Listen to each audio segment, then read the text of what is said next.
שאתם נמצאים על הטנק, אתם מדמיינים משהו? הם כאילו במלחמה ויורים על הטנק ומנסים לפגוע בי. אני מדמיין שכל פעם אני רואה מולי ערבי מת. ערבים שרוצים אחריי, שרוצים להרוג אותי. באת לטנק, יורה בכולם, טק טק טק טק, הורגת את כולם? איך הרגש? הרגשתי מאושרת. איפה בצבא היית רוצה לשרת לבנון, הייתי הכי רוצה בלבנון. אבל עכשיו החזרנו את לבנון, אז אין לנו מלחמה בלבנון. לא נורא, נחזיר אותם לשם עוד פעם.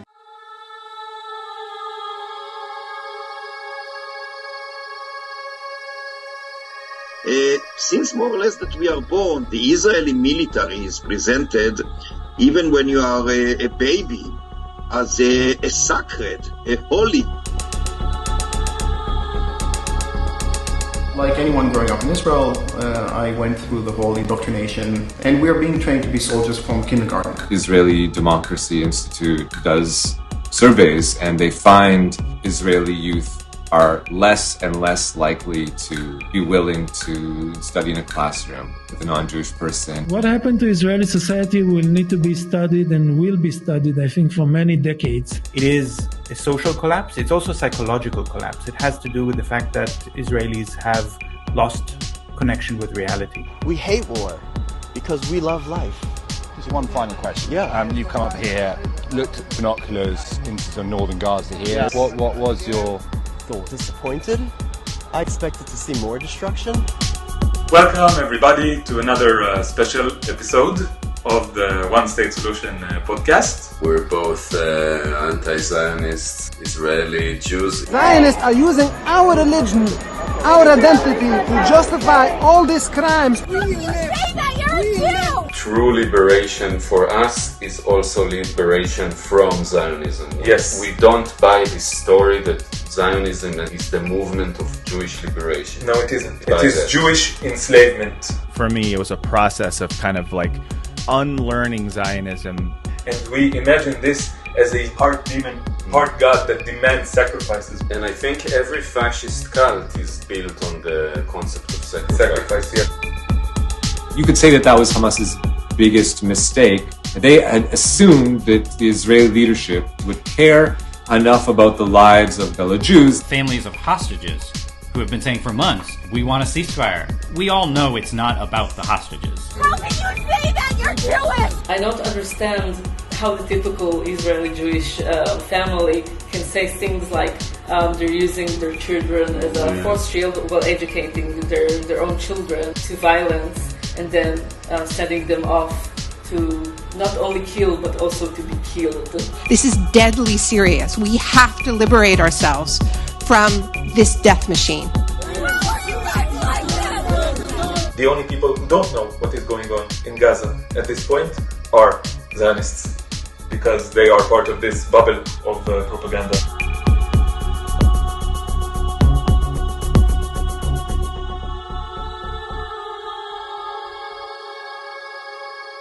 It's hard to talk to Zionists about Zionism because Israel has invited them into this intoxicating story of transcendence, of spiritual significance. And with that story, you're able to mobilize them in a way that you wouldn't without the story. Because of course, Israel is not going to say to the Israelis, oh, we're putting you there because we want to steal land. It has to be about the homeland. Because in the early years of Zionism, by the way, the founders like Theodor Herzl were actually looking at other places to start up the state of Israel, other than Palestine, Uganda, Argentina, but then Palestine fit because it's the homeland. So you always need a story in order to form the strong emotional attachment. And that story starts when you're very young, which is why my lip-sync guest this week is Nurit Peled. She's a professor of education at the Hebrew University, and she talks a lot about how Israelis are brought up to view Palestine in a very dehumanizing way in order to legitimize this project. And the reason that story that Israel sells to the Israelis is very powerful because it's linked to the trauma that the Jews carried from being persecuted. You see it a lot with people like Amy Schumer, the comedian, who believes she's under attack recently because she's Jewish. And there was this one interview of hers where she speaks about growing up with anti-Semitism, like they couldn't go to the country club. For real, she's saying this. At first she starts like, we couldn't go to the country club. Well, there weren't many Jews at the country club. And that's my experience. I know it's not so terrible compared to others, but that's exactly, it's not terrible, girl. But this delusional point of view informs the way they see Israel as always the victim. It was sort of just explained to me and shown to me that I should be embarrassed about being Jewish. Wasn't allowed in the, country, like there were no Jewish families in some of the country clubs, some of the, Right. and hey, you can always say other people had it worse, and they did, but this was my truth. Are you finding any or much anti-Semitism directed at you since the Hamas attack? I would say that would be an incredible understatement. Really unfortunate, but good for you for having the courage to stand out there and stand up for what you believe. Through the few of my ancestors who survived the Holocaust. I feel like it's the least I can do. It's amazing how she believes that her support of Israel is her standing up for Jews, because it's so oblivious to the crimes that Israel is committing in the name of Judaism. Like lately, there's this Palestinian detainee in prison who was raped by 9 Israeli soldiers. And they were arrested in military court, and Israeli settlers stormed the military base where they were going to be tried to rescue them because they're holy heroes. And there was one tweet that was going around that really sums up this delusional conflation of anti-Semitism with defending the crimes of Israel. Like, this guy was actually saying, no, rape can only happen to Jews. People who are non-Jewish are lesser, so the crime is less. And then a complete hard pivot to, oh, so you don't want Jews to be safe. Like, what? How did you go from this to this? But the reason they can go from this to this very easily, because this is like a reptilian brain. This is indoctrination. They don't have to think, because if they think and are thought critically, this whole thing will get dismantled. And the reason the indoctrination works is because of the old unresolved trauma. There's an argument to be made that oppressed people, after a big event like that, after a genocide like what happened in the Holocaust, there needs to be some form of counseling. There needs to be some form of therapy, of working through it. And I feel instead we were offered Zionism as the solution. So for this video, I'm going to be interviewing a lot of anti-Zionist Jews who can think critically and who can see through the mask. And because of people like that who are self-aware, now when I hear like Zionist Jews defending Israel... Shut the fuck up. Shut all the way the fuck up until you reach the top of Shut Fuck Mountain, where there are no more fuck-ups to shut. So in this video, we're going to talk about Zionists who are indoctrinated. Basically, Israel, because of the early indoctrination that starts in the school days, they don't need to tell them what to do. They've already put the locks from inside. Because Palestinians are locked from the outside, right, by Israel.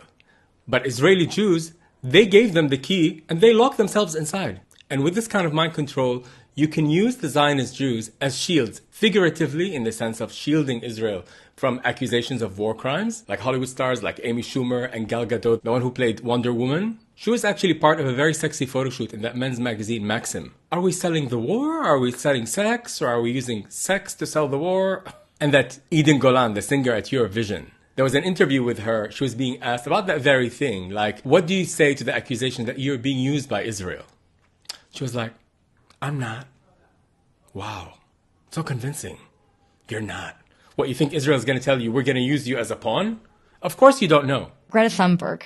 She accused Israel of using you to art wash. If she was sitting here, what would you say to her? If she said, you're a tool of the Israeli government to make them look better. I'm not.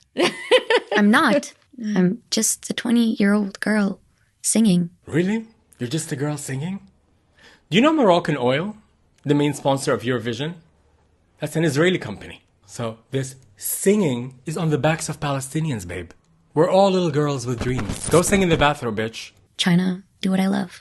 And then you have the other kind of using Israeli Jews as shields, the literal kind, where they're soldiers at the front line of this land grab project. You know, Israelis are bound by law to serve in the military from the time they're 18 for 24 to 32 months. And these days, Orthodox Jews who were formerly exempt from serving in the army, now they're being forced to serve in the army. So Israel is literally a military base with good PR because it presents itself as a homeland. But it's a military base, and it's become so normalized for Israeli Jews that they're part of this war machine. We all know someone who killed, someone who harassed, but we don't feel it because for us it's not personal, that's political. We take part of it when we go to the army, and then we come back and no one is judging us for what we did. And they are traumatized from what they did, but this system that encourages you to be in denial and repression. And the government has also made it ordered that the soldiers will not have contact with their families back home. This is very unusual, especially for such a long war. And at first I thought this is because they don't want sensitive military information to leak outside of Gaza.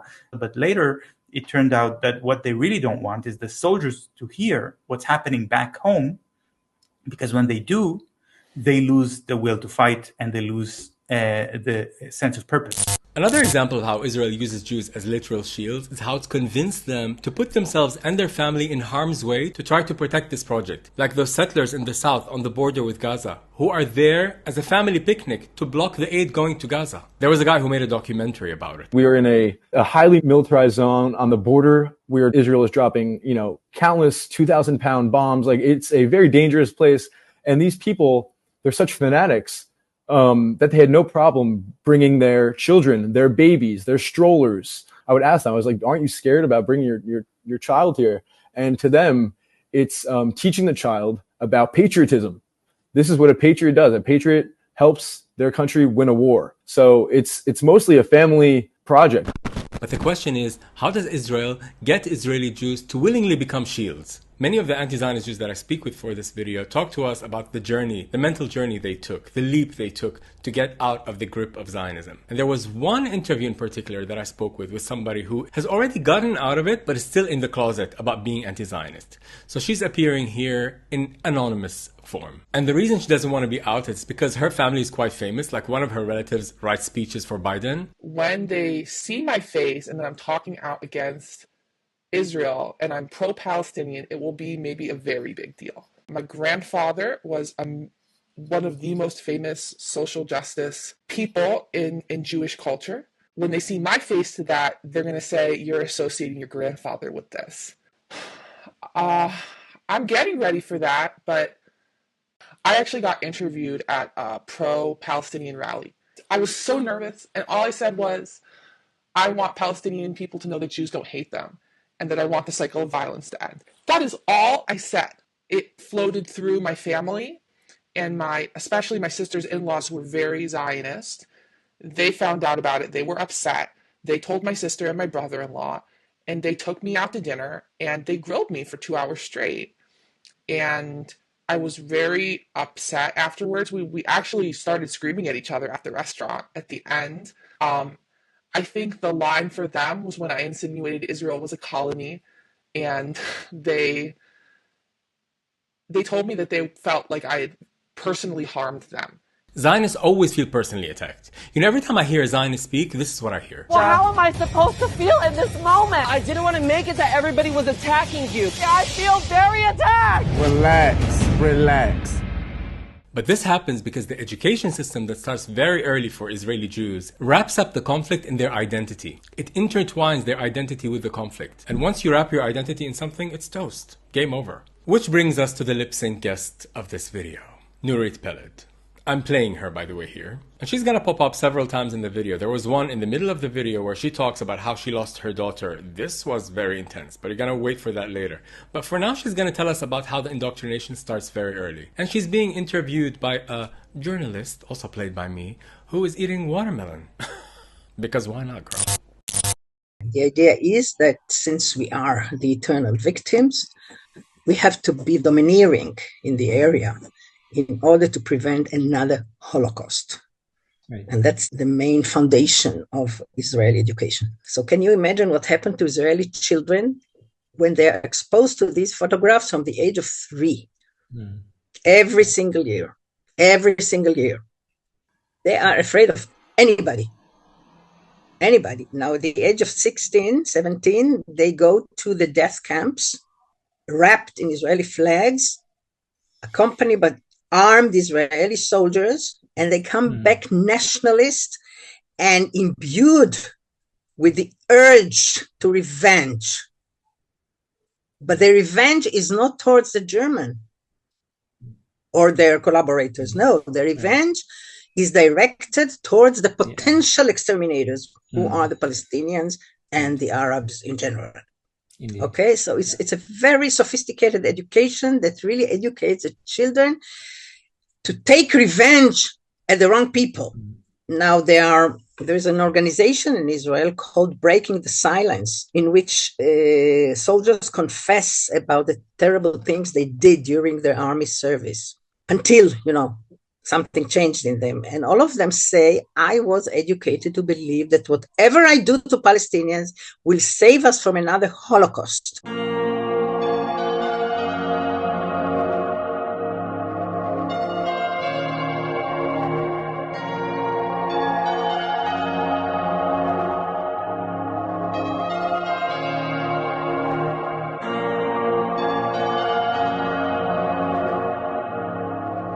I feel like I'm done hiding, you know? Yeah. In some sense, I've been hiding all my life because I was born into this cult, into this system, into this society where if you want to be an actually moral person, you need to hide. In this video, we're going to talk about how Zionism is a cult and the different techniques the cult uses to keep its members locked in. And there's many mechanisms, like the don't talk to the outside is part of the mechanism of the cult. By the way, I love these two guys. They're called Elik and Alon. They have a couple of podcasts here on YouTube. One is called Yalla, one is One State Solution. Please check them out. They're great. But back to the cult discussion. Is Zionism a cult? Do you think it works like a cult on its followers, the ones who do believe? I mean, is Trumpism a cult? You know, is fascism a cult?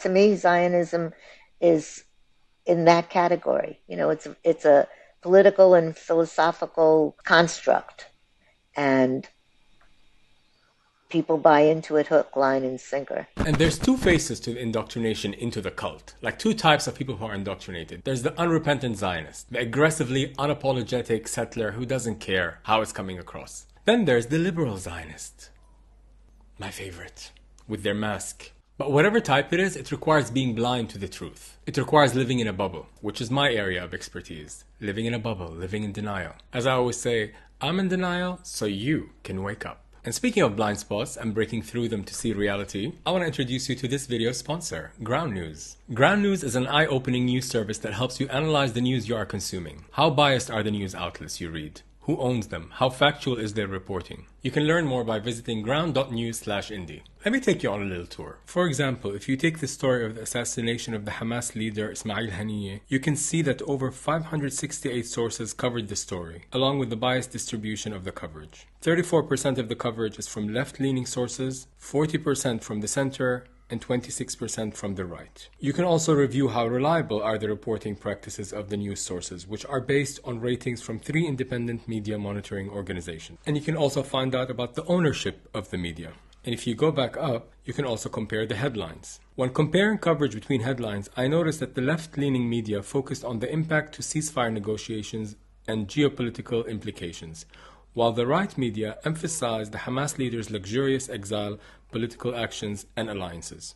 You can also click on the headline to read the full article. And what's amazing about Ground News is they have a feature that's literally called Blind Spot, which shows you the stories that have little or no reporting from one side of the political spectrum. What is the left media's blind spot and what is the right media's blind spot? The tragedy here is that when it comes to the portrayal of Palestinians, American mainstream media on both the right and the left are unified in their decision to be blind. And as sad as that makes me personally as a Palestinian, I'm glad I have a tool like Ground News because it's constantly sharpening my mind as I consume the media. And again, you can use my link and you'll get a 40% discount off the unlimited access with the Vantage plan. Speaking of sponsors and people who support my work, I want to thank the people who've been donating on the last few videos and also the new members to the channel. Thank you all so much. And I want to quickly plug in my upcoming theater show in September. If you're in Amsterdam, this is a must-see. It's about fear of intimacy, loneliness.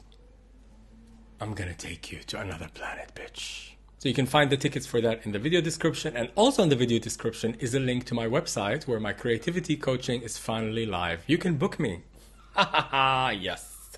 Now back to the video. Before we take a deep dive into the tools of indoctrination, I want to quickly paint a picture of the two types of Zionists, the unrepentant one and the liberal one. Let's talk about the unrepentant, unapologetic Zionist. The best way is to transfer them to Europe, and as the Bible says, this place is for us, it's promised for us, so they can starve to death. In 2012, a young man named Jamal Julani was beaten practically to death by Israelis in downtown Jerusalem in the middle of the day, and after they did it, they didn't even flee. They were even telling people, why are you even reviving him? As the police stood there, they knew there were going to be no repercussions. And after that, the Israeli police just magically lost the tapes. So this was in 2012, 11 years before October 7, and this goes back even further. Let's travel in time to 1982. Because I know I'm not dealing here with human beings. They are all terrorists and they don't have any human feelings. Why do you say they're not human beings? Because, I mean, they do live here, don't they? They say that they are trying to defend their villages and But they know, as I know, that I don't want to be here for the war. As scary as those unrepentant Zionists are, I find them easier to deal with than the liberal ones. There's something refreshing in the honesty of a right-wing Zionist that at least they will say, we are trying to get the land, we are trying to settle here, we believe it's our right. It's certain things like that. Whereas to be a liberal Zionist, you really do have to tie yourself up in knots to justify things that are not part of a normal liberal ideology. For example, ethno-states. The thing is with liberal Zionists is they always use a proxy like Hamas or somebody Islamic to live out their dark ethno-fantasies. Like on every one of my videos, now it's become a running joke. How they keep attacking me, that I'm gay. It's like always using Hamas, of course. But they don't only do it to me, they do it to Jews. Like one of the anti-Zionist Jews that I spoke with, Matt Lieb, when him and his wife started to raise their voices against the genocide, they were getting attacked by the liberal Zionists they knew in their personal lives. And people I know who are, like I said, reasonable people, were literally telling my wife and I, Hamas would kill your baby daughter. And like this is people who's know our baby, who's their baby played with our baby, and I just was like, this is fucking insane. This is fucking madness. And I would watch these people. Again, cult, to bring it back to what you were saying about the cult. This is cult-like thinking.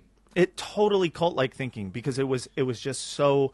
It was so ready-made, the narrative. Yeah. It was so perfect. And that's the thing about... And so devoid of rational thinking or able to listen to what you're saying. Or maybe the idea that, like, your own preconceptions are not the fact of the world. Because no one wants to look in the mirror and see a monster. You don't want to see the apartheid and the colonialism, so you shave off the sharp edges. And how do I still have love to my close family that I know that they're kind of, sorry guys if you're watching, but I think you're Nazis. I have some thoughts about that. The liberal idea of sanity is conforming to norms. It is no measure of health to be well adjusted to a profoundly ill society. And no, it doesn't mean that you're healthy if you're happy in the face of genocide and Holocaust. When you lose your mind in the face of a Holocaust, this is sanity. This is sanity. But whether you're an unrepentant Zionist or a liberal Zionist, either way, you're being used as a shield by Israel. And Israel does that in a trifecta method that I call fear, sex, and dehumanization. Let's quickly skim through the three before we go into detail in each one of them. Fear is the obvious one, where you convince people that the whole world is out to get you. That's why you have to be cruel, preemptively. You have to attack before you get attacked. And the assumption is that you're always going to be attacked. Don't you see? We used to do it the nice way, and the nice way didn't work. We died. They'll say the goys all killed us. And I hate that word, FYI. I don't... What does that word mean? It means, goy means non-Jew. Me and my grandfather used to have these intense arguments about Palestine. I mean, it was like we'd sit next to each other at the table, and he'd be like, what do you think about 1948? And I'd be like, Zadie, we stole land from people. This was not okay. And we would get into these fierce debates. And I remember at the end of it, it would always come down to, if we don't kill them, they'll kill us. So there's the existential fear of dying, but there's also fear of losing social contact. But we're going to dive into that when we get into the fear tactic. Number 2, the sex. How Israel is presented as the land of milk and honey, where all the soldiers are beautiful. I feel if Zionism was a religion, the IDF would be the god. Yeah. Yeah. A very sexy god. Yeah, exactly. Like they're sexy gods. Zionism is, in essence, a cult because of, the way in which it kind of like bastardizes an actual religion and uses sex and brainwashing to, sell it and keep their converts, And so like, you look at any sex cult and you're like, this sounds a lot like my Birthright experience. And later in the video, I'm going to break in detail this sex tactic with Matt as he talks about his experience with Birthright, which is the trip where they take young Jews and they party for 2 weeks in Israel. But we're going to break that down in detail later in the video. And the third tactic, the dehumanization of Palestinians. And we will talk about the different ways this dehumanization happens, because the unrepentant Zionists will do it very overtly and very aggressively, while the liberal Zionists will say, oh, we just employ Arabs that work for us. But the reason I've included this dehumanization tactic is because it paves the way for claiming that you're indigenous to the land. When the person who's on the land is not human, then of course this land is yours. But we're going to talk about that in detail. Now let's break down the first tactic, fear. Now, the Israeli government always uses and abuses bereavement and bereaved parents in order to propagate whatever they want to propagate. And the standout bereaved Israeli parent in the last 9 months is someone called Thomas Hand. This guy's daughter was taken hostage by Hamas. In the beginning he thought she died, but later he was reunited with her. But before he was reunited, he was making the rounds on all the media. She's dead. And I went, yes! I went, yes. Because that is the best news of the possibilities that I knew. And if you know anything about what they do to people in Gaza, that is worse than death. She'd be in a dark room filled with Christ knows how many people. Christ knows how many people. This is such... I know this maybe goes more about the dehumanization, but it's so interesting to analyze because it's almost like he's disgusted with Palestinians. Like they're all crammed in a room. You know why Palestinians are crammed together, Tommy? Because you stole their land. English guy. You're not even from here. That's why they have to be crammed. Christ, how many people? Christ knows how many people. She's dead. And I went, yes! But the whole thing with death being a blessing is that it's better than... Now, after he got reunited with his daughter, he started to elaborate on that. And there was one interview where he went on Piers Morgan that I found shocking. He starts by saying that we know the hostages get raped daily. I don't know how he knows that, even though there has not been one single case of a woman who came forward about being raped.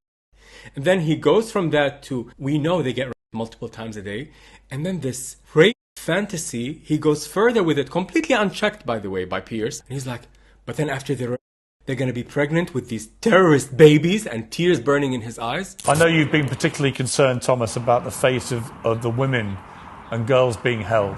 If you think about all the women there, we know that they are being raped. They're being at least daily, if not multiple times a day. Now take that on a step further. They're pregnant, so they're going to have to carry those children, those terrorist raped children, full term. If you take it further. No, don't take it further. This is a fantasy. Even the main story of the New York Times about the rape was debunked. The story that actually manufactured the consent for this whole genocide, that has been debunked. And no woman, no hostage or otherwise, came forward with claims of. Yet these people keep going on and on about it. And this is a common practice, by the way, of all Zionists. They go in graphic detail about their worst fear, and of course they project it on somebody like Hamas. And because this fear of persecution is very real, it runs in their system. There's so many layers for me to this in the Zionist mindset, which comes from, you know, our shared understanding of persecution in the Jewish community. Every year we have a day called Tisha B'Av, which is the day of collective mourning, where we remember everything that has happened to us as a people, all the tragedies since we lost the temple. And we actually recount stories of people who were exiled from Israel. And some of those are quite old. But it's interesting to me because these things all kind of fueled me to have more empathy. But you can also imagine the opposite side of that, where like we talk about Israel and the loss of Israel a lot in our religion. Like is a point of collective mourning for us. This idea of enemies, it's like very strong in Judaism.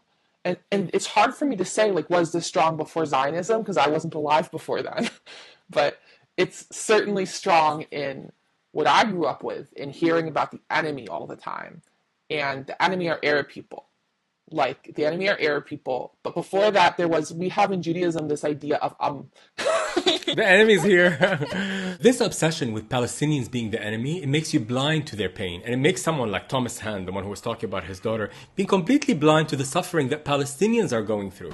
It was a miracle that we got her back. Unlike, like you say, over 100 still in there. You can imagine how many people that affects. Parents, brothers, sisters. Like all the years of indoctrination with this fear of persecution renders them completely incapable of feeling with the other side. What I do know is that Zionism feeds off of that, because you see people who are otherwise rational, otherwise fans of humanity, allowing themselves to turn off that part of their brain in favor of fitting this narrative that like the only humanity that matters is mine. And anyone who tries to add some context to that must secretly hate Jews. They cannot accept that Israel is doing wrong. It always has to be something else. It could be anti-Semitism. Take it off right now. Take what off? Take off the scarf. Why? Because it's a terrorist scarf. Take it off right now. You're not gonna have a job where you're delivering. Why are you here? You want to kill more Jews? You know, anti-Semitism is the longest hatred in history. These so-called leaders in the Jewish community whose entire work is the work of terrorizing. They want to keep Jewish people terrified. I remember like my sister did this piece of art like about Auschwitz when she was like 7 in like Hebrew Day school. And it was like how they wanted to kill us. When I was in Auschwitz, I went to Auschwitz once, and there were busloads of kids from schools from everywhere coming there to witness what had happened. So now it's like as a kid, you realize like, oh, Israel's your only place of safety. Israel's the only place where you can truly be a Jew. Everybody wants to kill us, where everybody's out to get us. And obviously that's a complete lie. The idea was that Israel existing made Jews safer everywhere. And I never really interrogated that belief because it just kind of seemed self-evident. Like, well, ever since the creation of Israel, there hasn't been another Holocaust. Would you then say, is that the biggest, let's say, lie in Zionism? Or I mean, there's so many lies, Indy. It's hard to rank them all. I can't take the threat of anti-Semitism seriously at the moment, not because I don't think there isn't genuine anti-Semitism in the world. There really is. But I feel that I am more likely at this point to be attacked for being an anti-Zionist Jew than I am by a non-Jew for being Jewish. Have you heard of this woman called Noah Tishby, who's like a agent of the state at this point? She keeps receiving celebrities in Israel, like Deborah Messing and Tiffany Haddish. And this woman, she's got those Netanyahu eyes. But there was one interview of hers where she was talking with a college kid, and she said that her favorite thing is to talk to college kids to prepare them for the future. And her idea of preparing college kids is preparing them for anti-Semitism. You know, I'm talking to you, you're about to go to college, you're about to see the world in its most kind of vicious way. You're about to face this anti-Semitism and anti-Zionism. I think it's probably my favorite to talk to your age because, you know. Yeah, you prefer them because you can mold their brains. And that's why she likes to work on literal children or adults with child brain, like Deborah Messing, when she received her into Israel, telling her, you're crying because you're home now. But we'll talk about Deborah Messing later in the video, and the dehumanization and how that leads people to believing they're indigenous to the land. But the reason why college kids are so important to the Zionist project is because now they've left home, where they're being indoctrinated by their parents. Now there's going to be that fear of, you know, the loss of the grip of the indoctrination. Every time I would come home, I would get questioned, and they would say, how is anti-Semitism on campus? And obviously it's a loaded question. I knew they're talking to me about pro-Palestinian protesting. That's what they're talking about. Because you cannot, from a young age, I always knew, you cannot say anything pro-Palestinian. And this molding of young Jewish brains using fear reminds me of a quote by Carl Jung. Cult members are given the impression that there's unity in this group. But in reality, fear is utilized to create this perception of strength and unity. And this unity is built on the fear and distrust of the outside world, but also fear of any critic on the inside. Like when Alon went to the protest, the anti-genocide protest, and he was holding a sign anti-genocide, and how he was perceived by fellow Israelis. So I went and I held the sign, okay? And the sign said, stop the killing of civilians. And I got many negative reactions, okay? So what does this mean? Obviously, a society in which the sentence, stop the killing of civilians, is considered problematic, is not a healthy society. And this upside down way of thinking prevents people from seeing that Israel is not protecting Jews. It's the literal opposite. It's making them in the face of the war machine. Most Zionists don't really have a problem with anti-Semitism. They only have a problem with anti-Israelism. Because right now I feel like that the Zionists want anti-Semitism to rise, and they want it to grow. Without anti-Semitism, there is no reason to bring all the Jewish people here. Yes. So, I mean, it's an objective truth that one of the founders of Zionism was a notorious anti-Semite. I mean, The entire farce of Zionism is this idea of using Jews as a human shield to occupy land, to be settlers, to be colonizers. Even though the founders of Israel recognized that Palestine is being colonized, Zionists continue to frame Palestinian resistance as anti-Semitic, but that falls on its head the second any Zionist will step foot inside Palestine. Like before October 7, if you go even in the West Bank, not in Gaza, the soldiers raid people's home in the middle of the night, wake them up, terrify them and their children, line the children up. Imagine that was your child. Being just lined up and you have to comfort them and basically lie to your child when you and your child know that there is something to be afraid of. I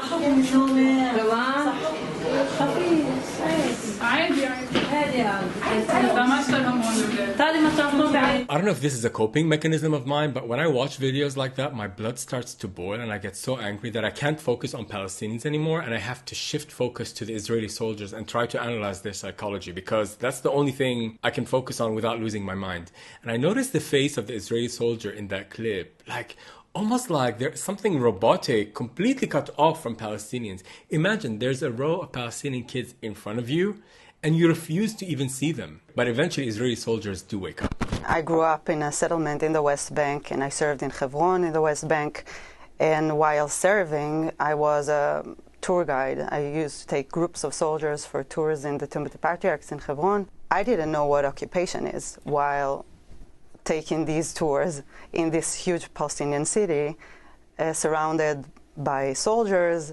And I didn't know that this city is under military control while I'm taking part of this military control, while I'm a settler myself. And we're going to delve deeper into that at the end of the video, where we talk about the waking up process. Even Susan, one of the anti-Zionist Jews that I spoke with, talks about arriving in West Bank and being tear gassed as a peace activist.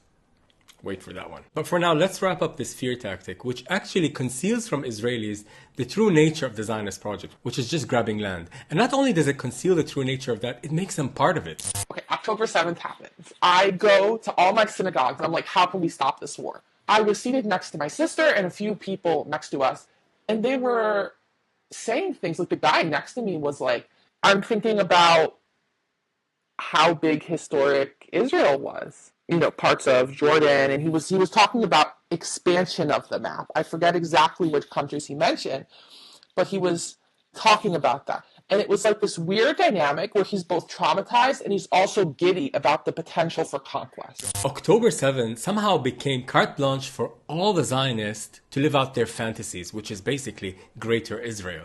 Because, by the way, Israel is not only a settler colonial project, it's a settler colonial expansionist project. If you see the stitching on the soldier's uniform, you'll see the map of Greater Israel, which includes the whole region. Girl. I remember growing up and learning about Israel and I went to Jewish day school.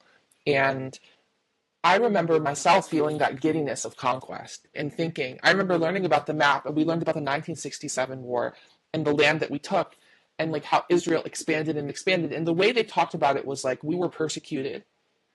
And then instead of dying, we grew stronger. And we actually took more. And I remember thinking to myself, this weird kind of giddy trauma feeling that we could have gotten bigger. Maybe we'll get bigger one day. I remember thinking that. And another fear to keep in mind is not just fear for life, but fear of social isolation. At one point, I was seen at a pro-Palestinian protest, and then my photo was taken and it was put on the Zionist group, and I had death threats for days. And I also sent the organizers an email. Luckily, I didn't do it in live, but sort of saying, and I've gone too far. And then you sort of start going back to your old Zionist sort of talking points that you learned at school. And really, all it is your fear that, oh gosh, I've been unmasked. Now they're coming for me. I think I was very scared of the conversations that I'm going to have, and I'm becoming less afraid of those. But in Judaism, we have an idea of excommunication. And one of the most heartbreaking but illuminating aspects of doing the research for this video, from speaking to all the anti-Zionist Jews, is being isolated from your family as a result of standing up for Palestine. We also had a lot of back and forth between me and my father and my sisters and my mother and everybody. But it was the first time in my life that I was not with my family in the Seder. Okay? And this hurt very deeply. Yeah. I know Palestinians are suffering in a more concrete, real, tangible way, like there's actual physical violence, but we have to acknowledge the suffering that Jews go through when they support Palestinians. Because to be isolated from your whole network of family and friends, to be called a traitor and not people not wanting to talk to you, that takes a lot of courage to do that. And we need to elevate voices like that because they're very important in the struggle for freeing Palestine. Like my anonymous guest, who no longer talks to her sister. Yeah, and the thing for me, my sister just had a baby. So I know I'm not only disconnected with her, but I'm actually disconnected from the baby. But maybe the baby will be what brings you together at some point. Perhaps it will be. It's just I see that baby and I feel so bad for that baby. My sister ran a fundraiser for the war, and I don't know. I think of my sister like she's a murderer. Yeah. So anyway, even though I'm outspoken and I'm doing this podcast and I'm trying to be active in different ways, it's kind of you're always complicit. And I have these two guilt feelings because when you're with your Zionist society, you have this also feeling that you're a kind of a traitor and people and so sometimes this gets in and I think like, wow, maybe I'm going against my family. And sometimes I feel guilty for being complicit with occupation and genocide and all the stuff I resist because I collaborate with people who serve in the army. I remember my sister saying, like, maybe we just need to completely destroy Gaza and build it up from anew, like Berlin. It just needs to be completely leveled and built up from anew. And I said, I think I was like, what the fuck are you saying? If my sisters are rejecting me for just talking about the genocide, then this is a psychopathic situation. And if my sisters were caught up in it, then anyone is caught up in it. Do you think people like your sister and your dad and like many, do you think deep down inside they know? Yes, I do. I do.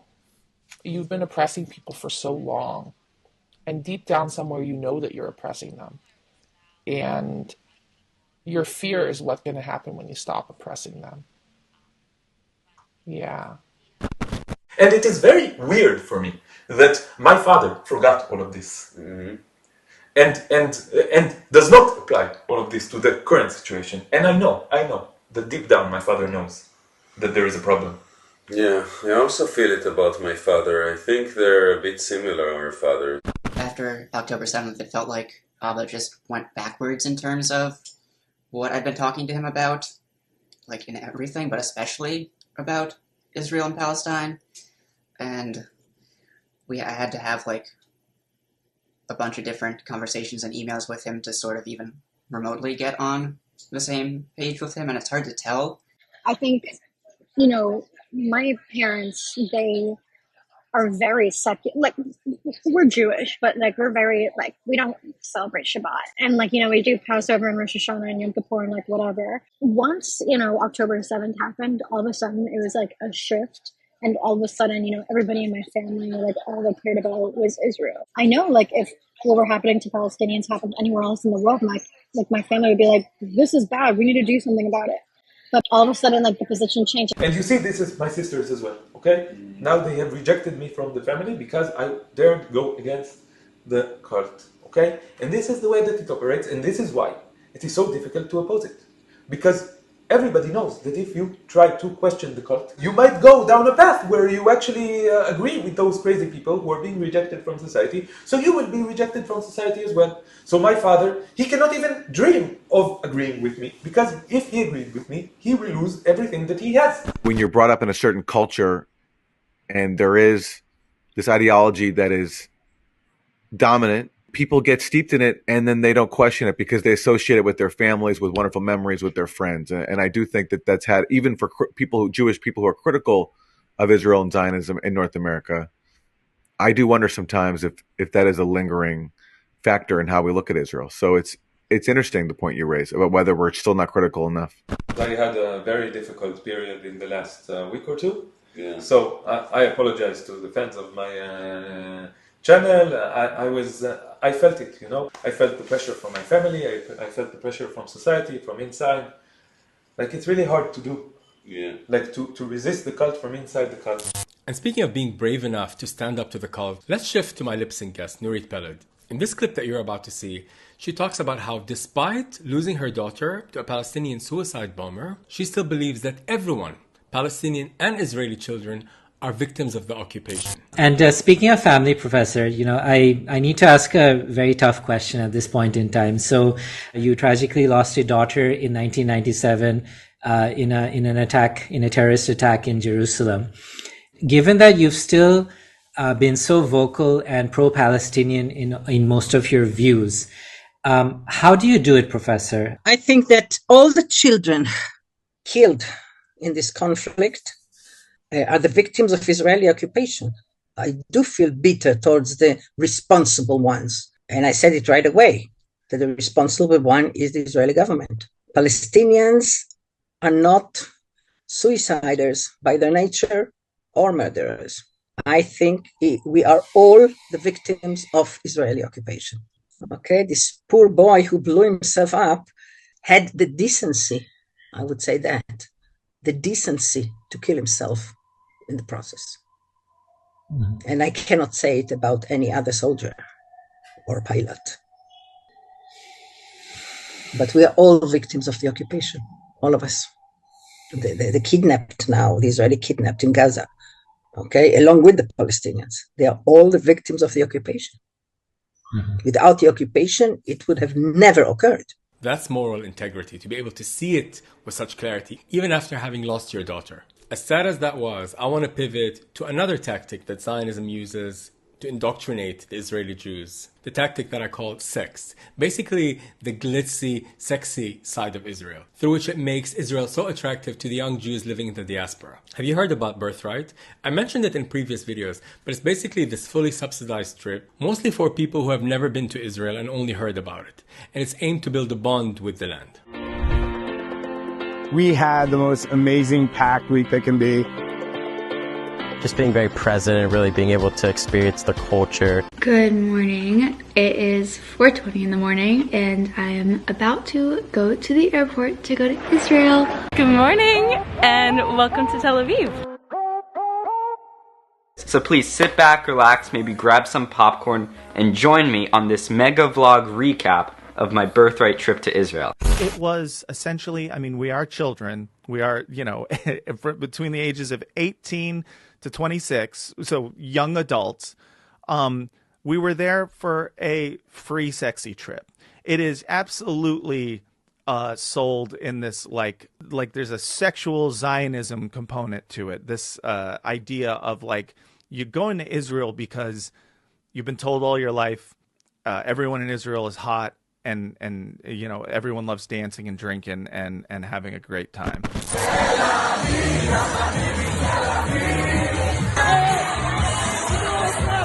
You're happy to do all the things like, stay in a kibbutz and, hang out with some Bedouin in the Negev or float in the Dead Sea. But what you really want to do is meet a hot Israeli soldier and fuck. That is it's the same promise of college in America. You go to college because, you want to learn some stuff.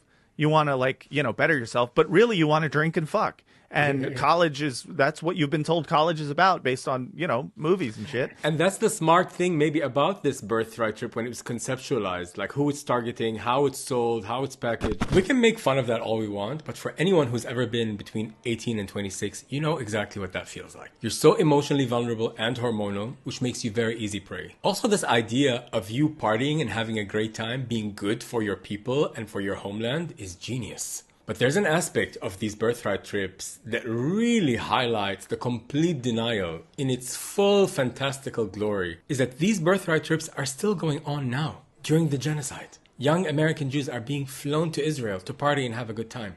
Check this out. Hi, my name's Luke.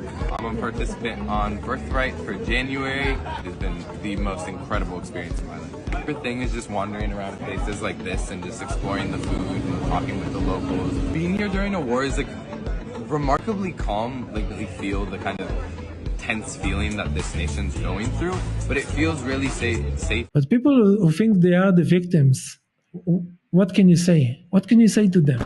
The purpose of these birthright trips is to convert young Jews living in the West to feel more of a connection with the land, and once again, mixing religion with Zionism. I born in the USA. I don't know what is going on. 9, 10, 11. If you're Jewish, we love you. If you're not Jewish.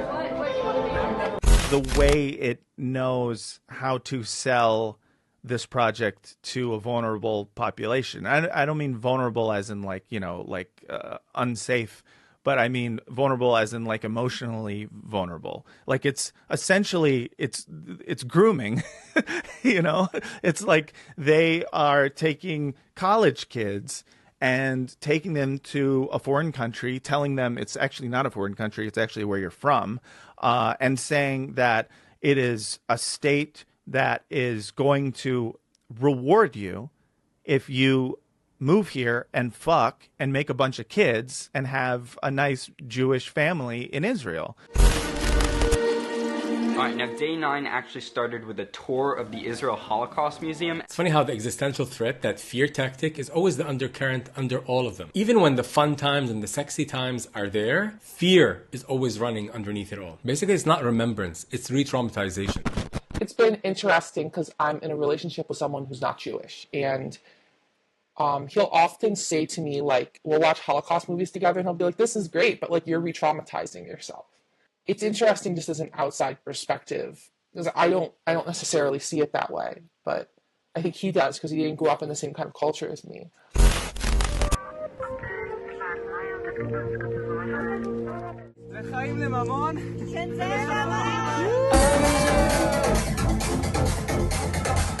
And by the way, in all these Birthright vlogs that I saw, the cuts are always the same, going from the sad wall to the fun partying. It's almost like they got a manual on how to cut these films. But in true Israeli fashion, the robots don't need manuals. Again, the locks are inside the prison. They know what to do, because the indoctrination starts very early. But let's go back to Matt telling us about his Birthright trip and how it ended in this mega event. Basically, Birthright are different groups of 20 or something like that, and they all have their own tour guides. But then at the end of the trip, they all meet. The Birthright mega event, as they called it, is in an arena of like maybe 20,000. So it was every Birthright group all together in one place. So it was 20,000 young Jews from all over the world, a lot from America. And it was like have you ever seen the leaked video of this like Scientology medal ceremony in which they give Tom Cruise a medal and then everyone like salutes a picture of L. Ron Hubbard? Yes, yeah. The closest thing I could describe it as is a cross between a Scientology mega event and like United States Evangelical Church Sunday service. Like it was highly produced, like you really feel the pull of the propaganda, musicians and like rappers. The headliner of the event, the last speaker, and there were many speakers, and all of the speakers I remember, I just remember the very clear message of move to Israel, make babies. It was like a joke, but it was framed as this is your mother speaking to you. When are you going to have a family?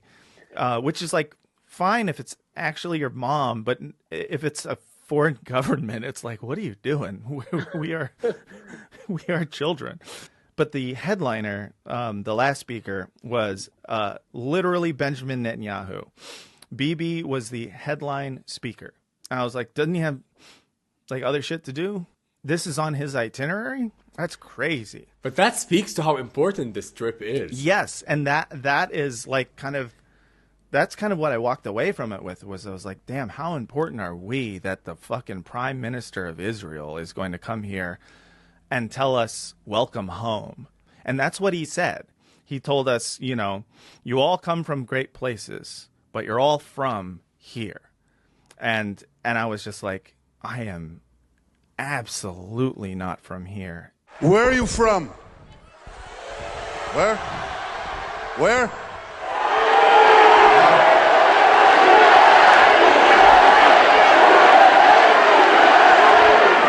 That's good.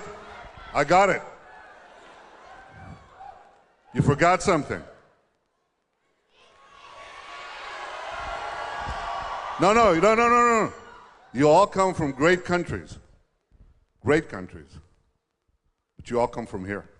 It's so degrading and humiliating to tell this group of American brats, that you are like, this is your special home, this is your special land, this is yours. Upon rewatch, what I noticed, the important thing that I got from it was he was like, other than coming here and enjoying yourself and having a good time, wink, wink, the important thing for you to do is to go back to your homes and tell them about Israel. Tell them about the truth about Israel, because there's a lot of lies about us. So tell them the truth. And then he proceeds to tell us what the truth is of what we saw. Like when he's telling us to tell him what you saw, I'd be like, oh, okay. I saw an Israeli soldier making out with some girl that I was on a trip with. No. Here's what you saw. What you saw was a land where everyone is equal, where everyone works and has the right to work, where women can, have jobs and we like them. It was essentially like, tell them about how great Israel is in comparison to the countries in the Middle East that have all these Arabs who hate women and who hate gay people and who hate Western values and all that stuff. But he was like deputizing the crowd. He's deputizing all of us to be the mouthpiece for Israel. And do you think another goal would be, besides spreading the propaganda, is that some of them would come back and obviously serve in the army, or is that 100%? Yes, it is. It is. The goal is people moving back. So if it's not you serving in the army, it's your kids. In order for the mask of democracy to work, they have to keep those numbers up. They have to have a Jewish demographic majority. And that can only be achieved in two ways. One, the continued apartheid of the West Bank and Gaza. And two, increased immigration and increased birth rate for Jews. But not everyone believes in birthright. Like, there's many videos that you see of like almost hidden cameras of people that started to question. And there's one video I'm going to play you of a girl who started to be onto the agenda of Sheldon Adelson, which are the funders of these birthright trips. And she was complaining to one of the organizers that the tour guide on her birthright group were not letting her ask about Palestine and was being very rude to her. This is the birthright agenda that Sheldon Adelson wants. Like, we're not supposed to see the occupation. Sheldon Adelson is the biggest donor of Birthright, but also of Trump's campaign, and they're friends, and they like watch the election results together. Like, this isn't a coincidence. So last night we did have the opportunity, as you guys saw, to talk to an Arab Israeli, and that was not part of the itinerary trip, but he shared his experience living in Israel as a non-Jewish Israeli, and it was definitely the most moving part of the trip. And by the way, my anonymous interview guest also refused to go on Birthright. But in the beginning, she was willing. And she was supposed to go with her best friend, whose mother was one of the organizers and told her not to speak about Palestine. And that's when she was like, I got to this place, I was like, okay, I'm going to use this Birthright trip as a free trip to the Middle East. I want to go to Syria. I don't want to even go to Israel. I'm just going to get my free tickets. I'm going to go. And then the iterations just kept changing, where I felt more and more like what I was doing was not correct. But specifically, I was supposed to go on an LGBTQ trip to Israel. And with my best friend, we're both queer, and we were supposed to go for Pride in Tel Aviv. I remember when I was getting ready for that trip, I was about to like make my down payment and everything. My best friend, his mom, was organizing, part of the organizers of that trip, and he had told them that like I was talking about Palestinians. And his mom said to him, and then he relayed to me, I cannot talk about Palestinians on the trip. I cannot talk about Palestine. I cannot say the word Palestine. It was that moment, because like I had at least grown up in a house where we were allowed to say Palestinians. We'll fight about it, but we're allowed to say it. But in a space where you couldn't even say it, And I said to him, listen, I will have conversations with you personally on the trip, but I won't talk to any of the other people about this. I'm not going to make them have to think about Palestine on their trip. And he talked to his mom, and they're like, no, you can't even have conversations with me. And I was like, I can't even have conversations with you privately. And he said, if you have a conversation about Palestine on this trip, you are going to ruin a young Jewish person's trip. And his mom was like, I've seen people cry because people mention Palestine. Maybe those tears are good, but that's the thing with Zionism. It never wants to be faced with reality. It can't. Now let's go to the last tactic, which is the dehumanization. I don't know why I said it with a smile. It's the most disgusting one, but not only are Palestinians dehumanized as in they're less, it's like they don't exist. Lately you hear this a lot. What is a Palestinian? Like a lot of people that try to be provocative on my videos, leaving comments, and sometimes it really gets to me. They're like, what is a Palestinian even? Bitch, I'm right here. And one of the anti-Zionist Jews that I spoke with, Anna here, she talks about a very interesting experience she had when she was active in Reform Jewish youth movements. And I remember, like any, Jewish space, once you all get together, you're going to talk about the most, controversial things. So it's just very typically Jewish. And somebody obviously brought up Israel and Palestine. And there was one kid in the group, he made a comment that stuck with me maybe all these years later, 7 years later. And he was like, well, Palestinians aren't real people. Like, they're not real. Like, they don't exist. The way he said it was so peculiar. Many people agreed with him. It's very symbolic of how Zionists view Palestinian identity as something not tangible, not real, something to be owned and controlled. And there are, of course, more polite forms of doing that, like the liberal Zionists, who talk about how much they hire Palestinians, basically having Palestinian slaves.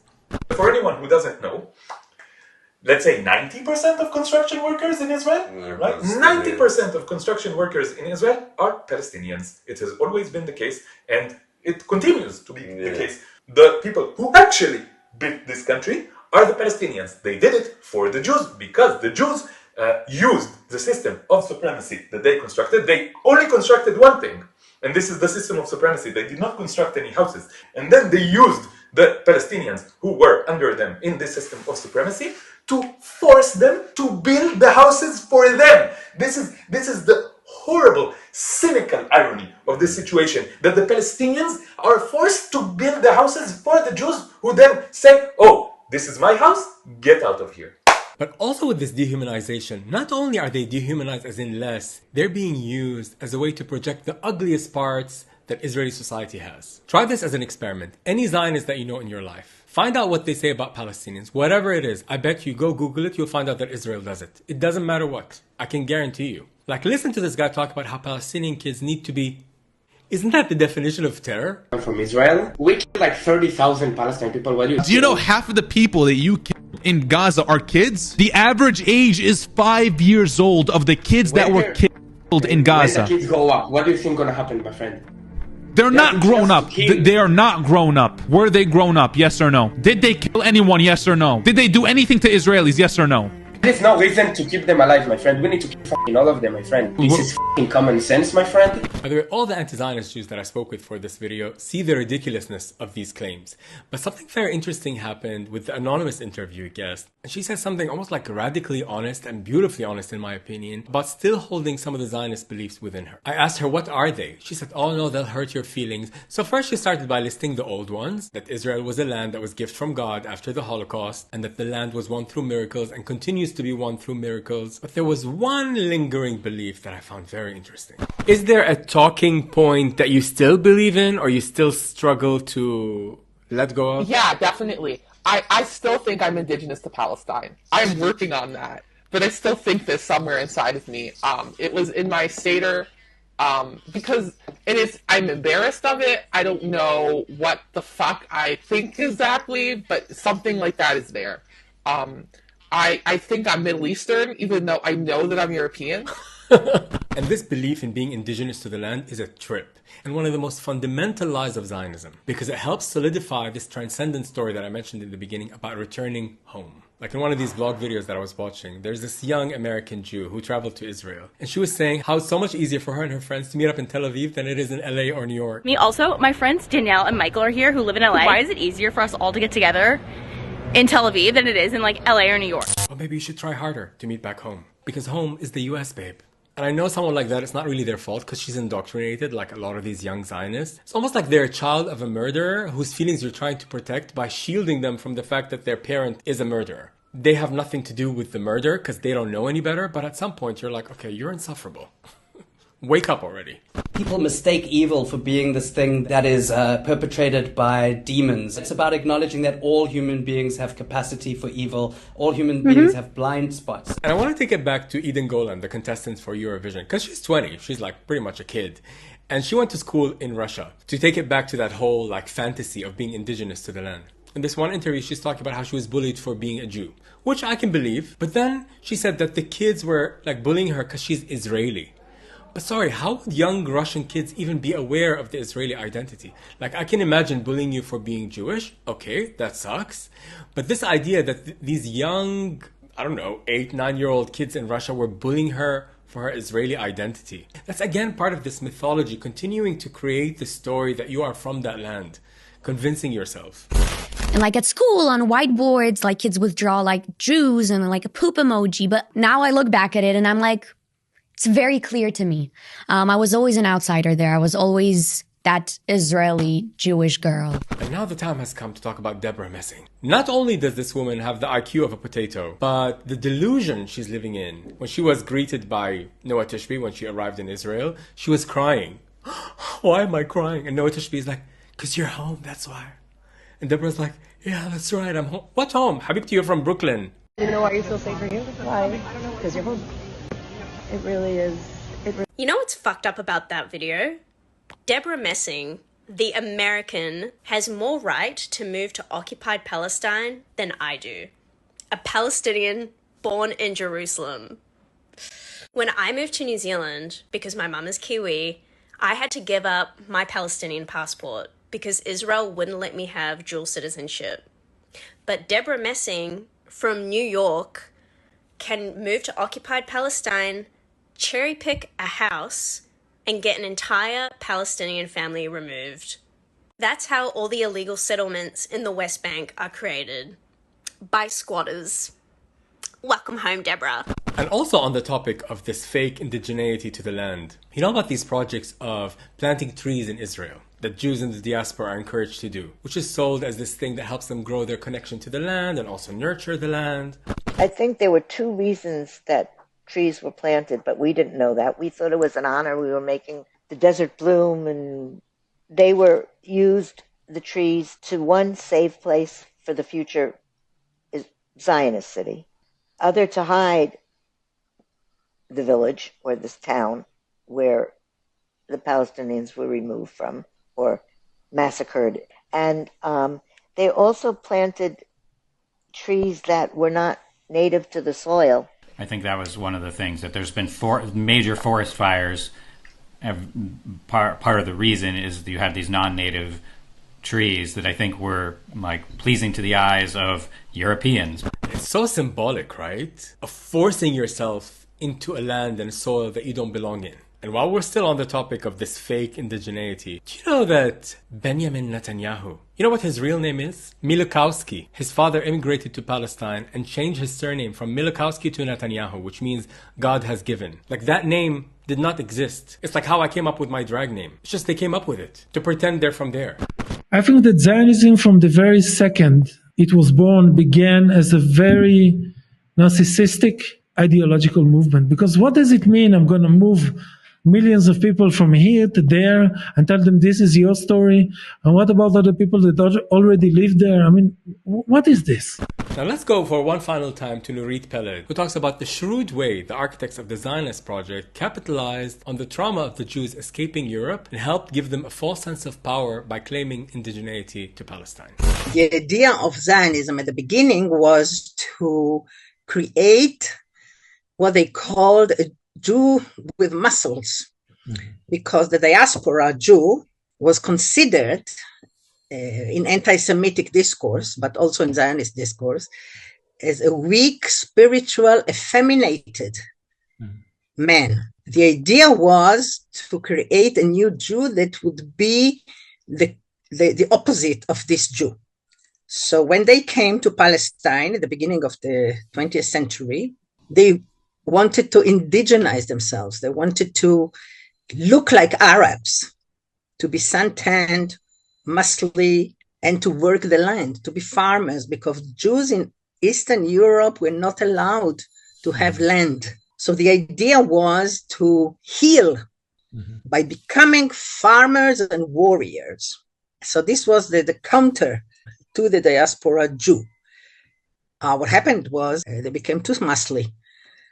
They lost this Jewish quality of being spiritual, and they became thugs, as you know. Israel is a country that Jews around the world are attracted to for emotional reasons, not for political reasons. You go to Israel, you see people practicing Judaism out in the open, celebrating their Jewish identity. I mean, these are beautiful things. What is now occurring for many, many Jews around the world is a realization that the state of Israel is not acting in the interests of the Jewish people. But that journey is not always easy. Yeah, and that's something I would love to share, is that I've gone there. I've been trying to go there, and it destroys you.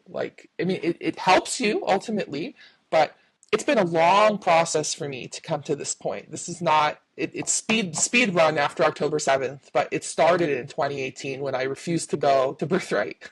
Actually, it's only anti-Zionist Jews who are going to heal the world of the wounds of anti-Semitism. And once those wounds are healed, the wounds of anti-Semitism, the Zionists cannot keep fueling it to keep this project going. The moment I realized I managed to sort of overcome that indoctrination, then everything became very clear, because the situation is crystal clear. And it's all about basically those who have the power, those who oppress and subjugate and tread over the indigenous people of the land. One of the biggest things that forced me further and further and further away from Zionism is that the fact that every time I question something, and in the beginning I was questioning it as a liberal Zionist, saying, wait a second, guys, I'm a Zionist, but I'm a liberal Zionist, and therefore I think maybe we should not be bombing schools, children.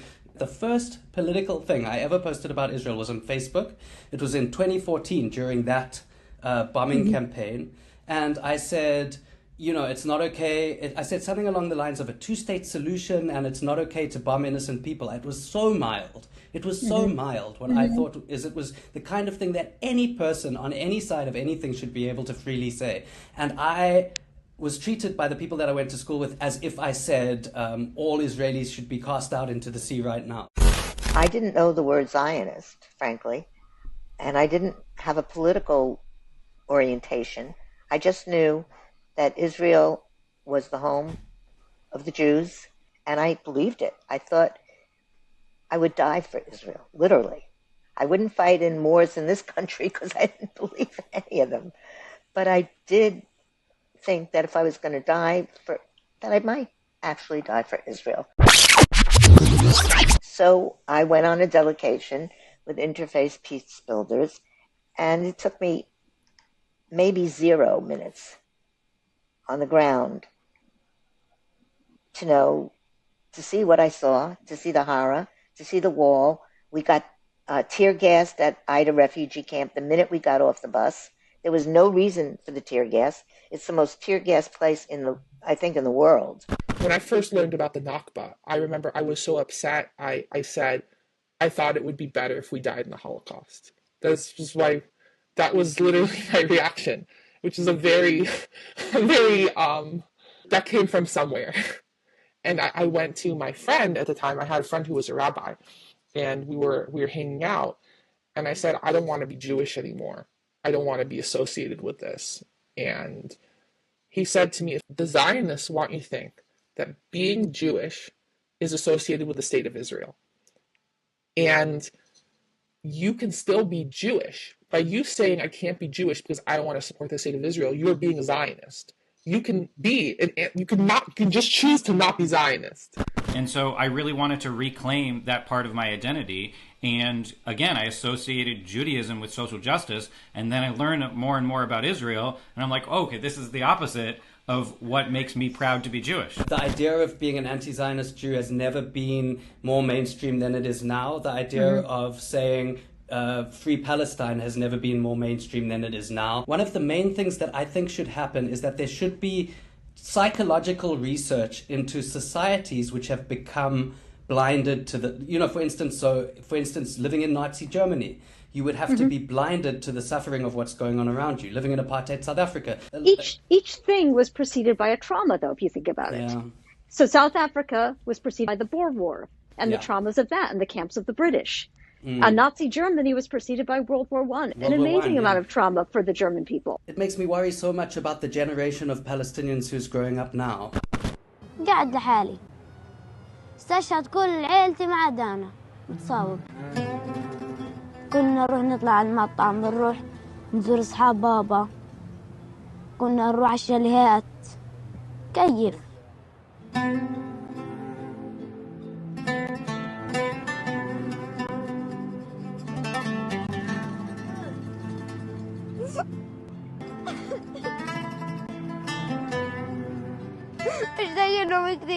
Like, what do you expect to happen to this kid? Why wouldn't he want vengeance? Like, we're supposed to be okay with Americans having guns to shoot someone that enters their backyard, but why are Palestinians not allowed to retaliate against the most heinous crimes? Why are we supposed to be like the perfect victims? But anyway, I don't want to end on this gut-wrenching note. I want to leave you with a more message of hope. Again, to go back to that podcast that Elik and Alon do. On one of their episodes, they had a Palestinian doctor named Saleh there. There was a beautiful moment where Elik realized that he lives where Saleh's family used to be. I thought it's interesting that I asked you where you grew up, and then you said like that it was in Wadi Joz, right? Yes. In Jerusalem, and that your family were from Western Jerusalem. And I asked from where, and you said from Katamon, where I grew up in Western Jerusalem. So I lived on the place where your family got kicked out in 48. And before that we talked about why is it so hard for Zionists to change their mind. So that's the reason, I think. It's your childhood, I grew up thinking everything is just fine. So what do you feel about this? Now? Yes. I don't know, I just feel painful and sad. But it's also nice that we can sit here, I think, and talk about it. Yeah. Because you didn't choose this. Yeah. You were born into it. Yeah. And you took responsibility. And you started a healing process through that. That you stood up and said, no, I refuse. Yeah, makes me very emotional suddenly. So I feel like this connects to what we said about living in Palestine, right? So you started living in Palestine, I think, and this is how you make up.